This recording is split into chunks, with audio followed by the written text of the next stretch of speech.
Hey everybody, what is going on? Hexlex here. Got another Master Duel video for you. So, this is going to be our official Rescue Ace deck profile for Season 28 here.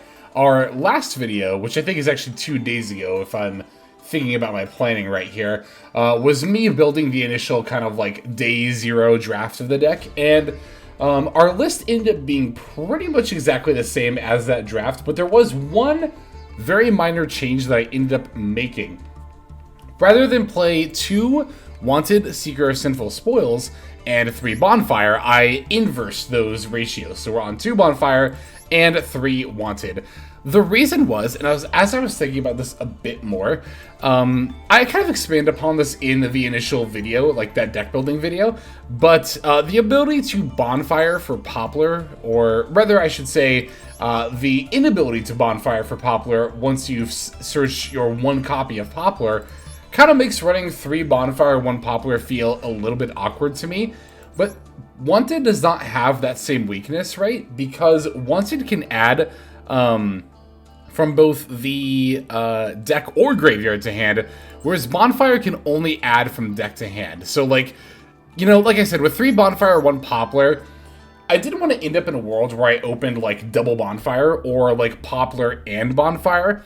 Basically, I didn't want this card to be, like, completely dead a more significant amount of the time by not only reducing the number of copies we're playing, as well as playing 2 Poplar here.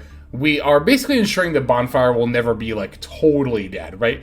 It also greatly reduces our odds of opening double Bonfire or Poplar plus Bonfire. Whereas, again, Wanted has the ability to add the Diabell from Grave, so it's fine on follow-up turns in that regard. And also because of the cycle ability, right? That also is another reason that we like playing in multiple copies of this over the Bonfire, which is just a straight-up search, which is still good, don't get me wrong, but doesn't have the additional ability that the Wanted does. So I think this is going to be the ratio that I have. And I swear it's not because I have the 2 Royal Bonfires. I did actually, for those who missed the pack opening video, I did also manage to craft a Royal Preventer as well, which is pretty nice. Preventer, of course, being alongside Emergency, the new cards that are added to the deck. So let me actually talk about the deck here, as opposed to how I built it for a second. Because now that I've played with Rescue Ace a bit, I'm more confident in my assertion I made before that this deck I really do think is going to be tier 1 alongside pure Snake Eye. I don't think it's going to be quite as strong as pure Snake Eye, and if this does not end up being tier 1 alongside Snake Eye, I think it is definitely going to be the top of tier 2. Because really, Emergency adds so much to this deck. I mean, Preventer does too, don't get me wrong, but it really is Emergency that is the star of the show here, I think. Whereas before we were really concerned about opening the Hydrant, now Airlifter is kind of our main combo piece. Because we're going to want to Airlifter for Emergency, and then that can pivot into so many different things based on what's in your hand already, right? Normally you're going to grab either the Hydrant or the Turbulence. If you don't have, like, anything else at all on hand, you can use Airlifter Emergency for Turbulence, and then, you know, Turbulence do, like, the set 4, that, of course, being the Quick Play spells, as well as these trap cards. Could also set Emergency too, and then Passing, right? But a lot of the time you can just go for Hydrant and then add the Turbulence or even a Preventer. Like, it's really, really hand dependent how your lines play out. For that reason, I don't have a combo guide put together just yet, because again, what you play and the order you play it in really super depends on your hand. But I will also say that I don't think Rescue Ace is like a particularly difficult deck. We don't even really mess with our extra deck at all in our main plays. A lot of it does come down to getting to Turbulence and being able to set 4 into your opponent's turn, right? Turbulence, ideally plus Preventer as well. But even if you don't have the Preventer set up, even Turbulence set 4 is definitely quite a bit of a threat. So if you're wondering why we're on Bonfire and Poplar and Diabell and Wanted for a deck like this, even though we're not doing a full Snake Eye package, right? Note that this is not Snake Eye Rescue Ace, it's just Rescue Ace. The reason why you would do Snake Eye Rescue Ace before is basically because the Snake Eye game plan used to be just better than the Rescue Ace game plan, but now the Rescue Ace game plan is a lot more consistent and valid in its own right.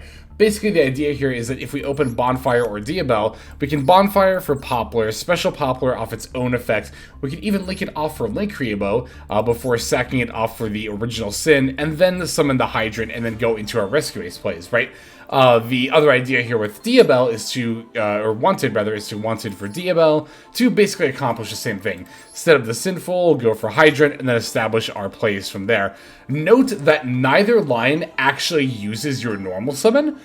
Even if you Bonfire for Poplar, again, you can summon Bonfire, or you can summon Poplar off its own effect because it was added off of the Bonfire. Meaning, if you have the Hydrant up at the end of that line, you can just add Airlifter, normally grab Emergency, and then go into your plays. Moving forward, I could even see myself like very much making room for reinforcement of the army just to make sure I open Airlifter more often.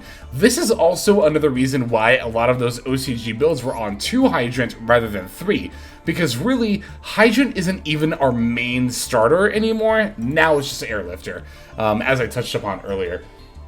Now, as I again touched upon earlier in the previous video that we made about building this deck, we did approach this with more of the OCG school of thought, which is, again, why we're on 2 Hydrant and not 3. It's also why I made an effort to include the Super Polys. I do also just think that Super Polymerization is a great disruption tool.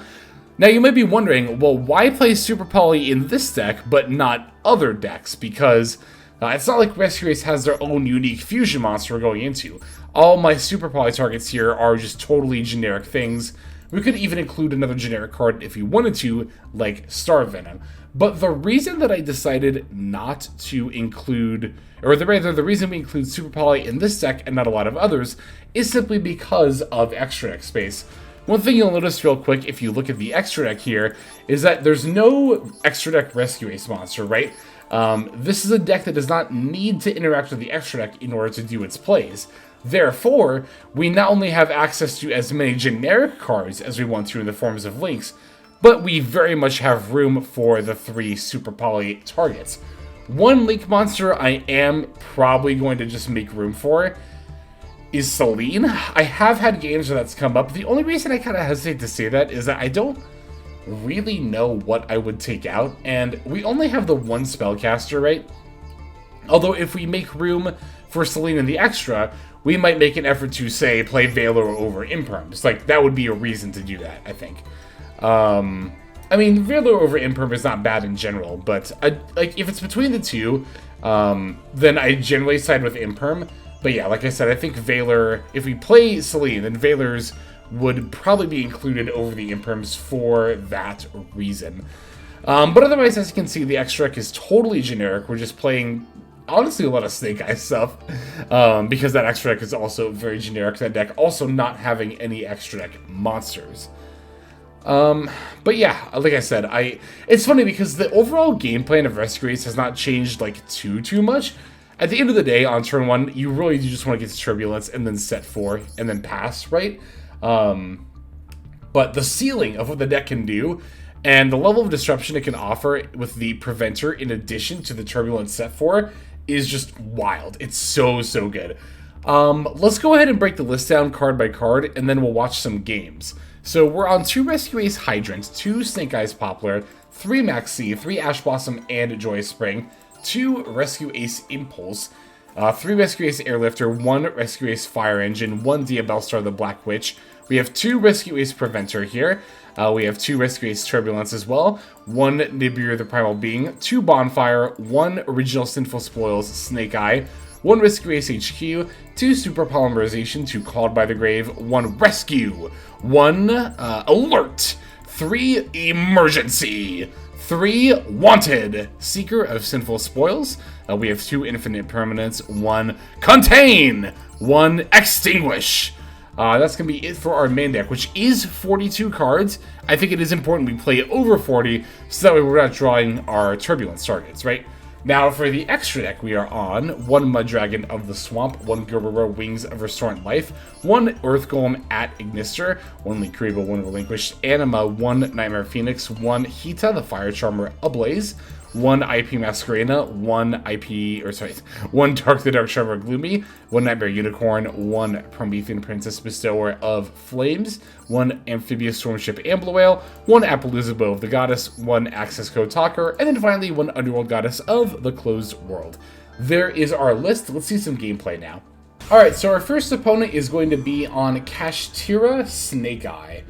Definitely figured this was a good first opponent to go against, especially considering we are going second this game. So, going second against Snake Eye. We do have a couple pretty good hand traps against him. The Maxi and Imperm definitely not too shabby here. So they're going to lead with the Fenrir here to add the Unicorn. And not only do they have Fenrir, but they also opened Birth too. So pretty unlucky for me, especially considering the Maxi in hand, right? They're going to Bonfire for Poplar here. Activating the Poplar effects, we are definitely going to chain Maxi to that. But yeah, no, I like saving Maxi. And for that reason, we did end up losing out on a draw with the Fenrir here. But I'm not really concerned about that. Like, we already have so much gas and also disruption in our hand. It's really not that big of a deal. Okay, so they are going to end up banishing our Promethean Princess. That's fine. I really don't care at all. There's not really any one extra deck monster I think they could take from me that I would really be, like, super concerned about. Anyway, I'm going to lead with Imperm on the Fenrir here. Note that I did not use Imperm on Unicorn as well. Again, I'm really just not concerned about it. Okay, I want to talk about this for a second here. But I'm not concerned about Unicorn banishing from my extra deck. So, we do have to lead our turn with Emergency, which with the Birth up would normally be really, really bad. Because I'm trying to add the Turbulence off of Hydrant, and if I do that, I need to banish 2 Rescue Ace cards from my graveyard, and Birth is threatening to banish all of the cards that are relevant in my graveyard. But what I can do, because I specifically have Alert in my hand, I can actually chain Alert to the Birth, right? This will not only add the Preventer in my graveyard back to my hand, but not only that, it'll also put another Rescue Ace card in my graveyard. So even if I can't Turbulence here, which I can't anyway because they're going to Veiler my Hydrant, I can still Preventer by banishing the Alert that's in my graveyard, and I'll have another Rescue Ace monster on my field, so that way I'll be able to turn one of their monsters face down. Gonna battle over their Unicorn with a Preventer here. They took Anima, which is ultimately fine. I'm not really that concerned about it. Also, one other thing about my turn here that I do need to point out is that I specifically put Imperm directly across from the Birth. Because I know on their turn, they can not only utilize the Fenrir to either add monsters and or banish my stuff, but also Birth to bring back their cards. So, definitely want to make sure to turn off both of those effects. So here, they're going to try to add another Unicorn. I can Imperm to negate the Fenrir. And again, because it is across from Birth, now Birth is negated. If I had had Imperm here, this would have been really, really bad. They could have Fenrir'd for Unicorn, normaled it off of Birth, and then also used Birth to special the other Unicorn that they had already, or that I had already dealt with, right? But because I Impermed specifically in this zone, they are not able to really do much of anything here. If you're wondering why they didn't battle over Hydrant, it's because Hydrant can't be targeted by attacks or card effects while you control another Rescue Ace monster. So, yeah, if you're playing this deck, definitely expect to see that a lot. Also, we definitely want to turn down their Fenrir during the end phase. That way they can't use it against me during my turn here, right? Airlifter is a phenomenal draw, but... or no, we drew Fire Engine, which is a phenomenal draw. But no matter what we drew, we get Hydrant for Airlifter. And as I said before in the profile, Hydrant for Airlifter by itself is already enough for plays. So here they get to Flamberge, or they get to Divine Temple for the Flamberge, and then Flamberge for the Poplar. But I can Airlifter for Emergency. I can also Fire Engine for another level 4 Rescue Ace. I'm just going to get Impulse here. Level 4 or lower, that is. And now I can actually use Impulse's effects because Poplar is activating and summon Turbulence without even having to use my Emergency. So, like, yeah, they can summon out the Poplar and add the Subversion, but, like, as you can see, like, even as my opponent is doing stuff, I'm just doing more stuff. And it's even in reaction to them doing more things. Yep, we'll set 4 here with the Turbulence, and that's going to be it. They're not even going to try to play through that. Like, I didn't even need a set 4 there, by the way. Like, I definitely had far more than enough materials on field to just close out the duel this turn.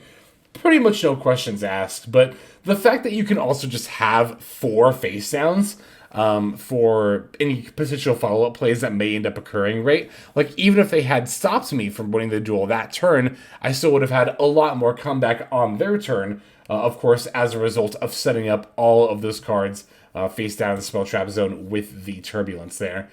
Still hadn't even used emergency at all, and I didn't even touch my extra deck. I literally don't think I went into my extra deck a single time during that whole duel here. We can actually look. Yep, the only 2 that are missing are the Princess and the Anima that my opponent banished with the Nightmare Unicorn. So, yeah, crazy stuff. Crazy what this deck is capable of. But let's go ahead and take a look at the next duel. Alright, so here we're going to have a mirror match between Pure Snake Eye and the mirror match. I think those are definitely going to be 2 of the more common matchups you'd expect to face with Rescue Ace. I said it before and I'll say it again. I really do think this deck does end up being tier 1 alongside Pure Snake Eye. We'll see how the meta shakes out though. So, gonna lead with a draw phase wanted here. We actually have Diabelle and Poplar here, and they both search originals, so it doesn't really matter. Like, we could have led by normaling Poplar here, but I decided to lead with Diabelle, pitching to Poplar to not use our normal summon. Although we probably don't end up needing it here. Except, actually, we could use it for Airlifter. That's right. That's why I didn't commit my normal summon here. So, again, Mirror Match are going to Impulse as we activate the Hydrant on field. Impulse for Preventer. This might look scary, but Preventer does need another Rescue Ace monster to be on the field to turn a card face down. What they should have done, in my opinion, was gone for Fire Engine. Fire Engine would have let them special summon either Hydrant or Airlifter from their deck whenever I summon. But Preventer by itself on the field does not do anything at all, so I'm not concerned about it. I can make a Hita and take their Impulse before summoning my own Preventer, now linking off their Impulse with my Hita for the Promethean Princess. Gonna use the Promethean Princess F to bring back my Poplar and just link it off to make a Animal Whale. More importantly, setting up the Princess in my graveyard as an interaction, but we're far from done because I still have the Emergency in my hand, so I can summon out the Turbulence and I'll distribute the Hydrant here. Of course, Turbulence F will set 4. I probably should have set Contain first. I guess either way, I kind of telegraph here that I have the trap card in my hand because I set Emergency instead of the second trap card. And I guess no matter what, either way as well, I also would have shown them exactly where it is, right? So, anyway, they're going to lead with Bonfire for Poplar. I, of course, know they're not on Snake Eye because I've already seen them do the Rescue Ace stuff. That is another pro to being on Wanted and Diabelle, as well as Bonfire and Poplar, is that a lot of the time, you can kind of trick your opponent into thinking that you're on, like, a Rescue or a Snake Eye deck, and you're doing, like, Bonfire for Poplar, or Wanted for Diabelle, and, you know, they can use their Ash, their Valor, or Imperm on all that stuff, and then you're like, cool, normal summon Airlifter. So, anyway, it looks like our opponent here is also on Super Poly. I think Super Poly is probably optimal for this set. I think the only world I would not want to play Super Poly is if there was an extra deck engine that I thought was better than a Super Poly. But I'm going to alert to summon Hydrant here. That way I can have another monster up for Preventer. I'll use Contain to try to negate the Airlifter. Opponent's going to chain Alert. That's fine. I'm completely okay with that. They can add back their Impulse. Sure, whatever. It's not really that big of a deal. Although I don't want them to Impulse on their turn, because then they could summon out Turbulence and just set 4. And like I said, I don't want that to happen. So, yeah, they can make Dark Garura for a draw. I'm going to use the Extinguish to get rid of the Dark here. And then I can also use Amble Whale to get rid of the Preventer. Impulse can only activate if a monster effect on the field is activated, so by using those other effects, I definitely stop that from happening. So they'll Ash my Alert, so I know Impulse is their last card in hand. Honestly, I should have just played through it, right? But I decided to get a little fancy here, and, well, I'm going to Rescue Ace HQ to draw a card first, but After I draw this card, I'm just turning Preventer to attack mode and battling. My thought process was, oh, they only have Impulse in hand, and, you know, I have Max C plus Ash Blossom. What could they possibly do, right? Well, they could actually do a fair bit here. And really, one Impulse is really not that big of a deal. I should just try to make lethal on board and then go for the game. This was a misplay on my part. Yeah, because they do have the original Sin in the yard, so I'm going to Ash Blossom that. That way they don't get to just search Hydra. But they do have a Rescue, which will let them add back their, or summon back their Airlifter, which is definitely plays. Okay, Airlifter is activating, adding the Emergency. They're actually moving to battle first. Again, even somebody on the deck fails to remember that you cannot battle over this Hydrant if I have any other Rescue Ace monster out. So, yeah, this time I'm just like, whatever. I know they have Impulse. We'll have to force it. Let's just play through it. Gonna activate Promethean Princess. They can Impulse. I'll chain Max C for a draw.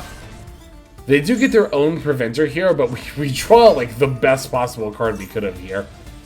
For the Super Poly. Yeah, I don't understand that. They prevent you to put my Preventer face down, but I can just flip it back up. Because I haven't summoned the Preventer on the same turn. So, anyway, I'm just gonna Nightmare Phoenix here to force their Emergency. They end up getting Fire Attacker, which is actually like a little bit scary, potentially. Oh no, they don't draw 2 to discard 1 here, so never mind, it's not. Yeah, no, we're just gonna Super Poly here. Super Poly for Garura, enter battle phase, swing in, and that's gonna pretty much be all she wrote for that duel. Let's take a look at the next game that we've got lined up for us here. And that next game will end up being against Labrynth, another one of the big bads of the meta, but I'm pretty confident that Rescue Ace is better than Lab right now. It's close. It is close. I think Rescue Ace is kind of that gap bridge between Snake Eye and Lab. But again, we'll see how the meta ends up shaking out. They do end up going first here, setting 2, and then just passing back over to me. We're going to lead with a Diabell. I want to lead with this to potentially bait out some Disrupt, right? Like I said earlier. We can maybe trick them into thinking we're on Snake Eye, but nah, we're just going to normal summon Airlifter. And now they're going to use Ash Blossom against the Emergency. Which is actually not that big of a deal with this hand because we already have the Turbulence in our hand. So I'm going to Original Sin, send the Airlifter to grab Hydrant here. Hydrant F, I can add the Preventer. Now I'm going to activate Alert to summon back the Airlifter and actually link summon the Nightmare Phoenix. Now, I made a really risky play here. I Nightmare Phoenix and discarded Ash Blossom, targeting one of the back rows here. So at this point, I was actually pretty confident I was playing against the Lab. I was like, it's either Lab or like a combo deck that bricked. It's one of the two. And I took a chance here and decided to pitch the Ash Blossom off the Nightmare Phoenix. The reason I pitched Ash Blossom, even though I still thought I might be up against Lab, is one, I need both Preventer and Turbulence to actually lethal this turn. And two, if my opponent had a Welcome Trap card, I think they probably would have activated it by now. So I'm going to hedge and assume I'm not against Lab, which I actually am against Lab, and I realized that as soon as I pop Transaction Rollback. But then I realized, like, oh, it's Lab that doesn't have a Welcome Trap card. So I think I am still in the clear here. I'll Turbulence to set 4 while I can. I just want to do it while it's an option. Make sure I'm not missing out on this. Like, it'd be so easy for me to get Mirror Force here without activating that and then just be, like, really sad. But, no, I actually don't end up getting punished here at all. So, thinking back, though, was it actually correct to pitch the Ash Blossom there? You know, it's a matter of risk versus reward, right? Or rather, making the risky play versus the safe play. The safe play would have been to pitch Preventer. We wouldn't have lethaled, but we would have ensured that if our opponent did have a Welcome Lab Trap card, we would have had the Ash Blossom for it. But I decided to hedge. I kind of hedge my bet and play it more risky. Because again, I think that if my opponent had a Welcome Trap card, they definitely would have activated a lot sooner than just in response to Nightmare Phoenix targeting it, right? And my gamble ended up paying off here. But I do want to emphasize that it was a gamble on my part. I don't want to try to paint a picture like, oh, if your opponent doesn't draw phase welcome you, you can always discard your Ash Blossom and it will always be fine. No, it was a calculated risk, and in this particular instance, I happen to not be too bad at math. So that's really what it comes down to a lot of the time, right? This is a lot of the reason why I say it's almost impossible to make a hand trap guide video in the same vein as a combo guide, because it so depends on the situation, right? Not even what deck you're facing, but even the situation against that particular deck. Or you could even be like me and not even know for sure you're against any particular deck, and still try to make a gamble play to go for lethal here. It all comes down to in-the-moment decision-making. That's why practice is always going to be the best guide you're ever going to get when it comes to the hand traps. We do have one more duel to watch. Let's take a look at that one. Alright, the final duel we're going to watch will be against Purrely. Of course, they are going to end up being on the new stuff, i.e. the Purrely Noir.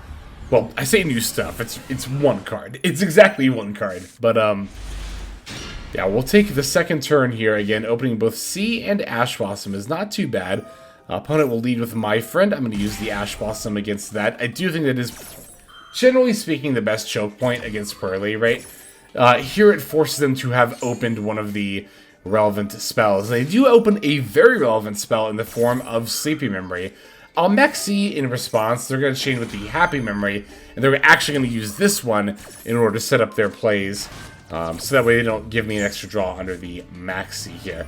Going for Purrely, using that effect to add the stray Purrely Street, which they can activate, of course, to make their stuff untargetable to turn it summoned, as well as attach a material during the end phase. Purrely can actually summon the new Purrely Noir, using the Sleepy Memory. So we do get a draw off that for the Maxi, Airlifter, of course, being a pretty good draw, although we did already have both Wanted and Bonfire here. Purrely Noir gets to set the Purrleap, and this is how Purrely goes into Noir, the X-Purrely Noir, the big one, the towers a lot of the time, right?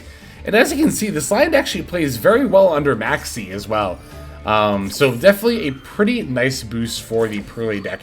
I did pull an Purrely Noir, so I do plan on covering an updated Purrely deck in the very near future. Ideally, it'll be tomorrow's video, but it really will depend on when I can get the games in for that. I do still have all my Purrely stuff, though.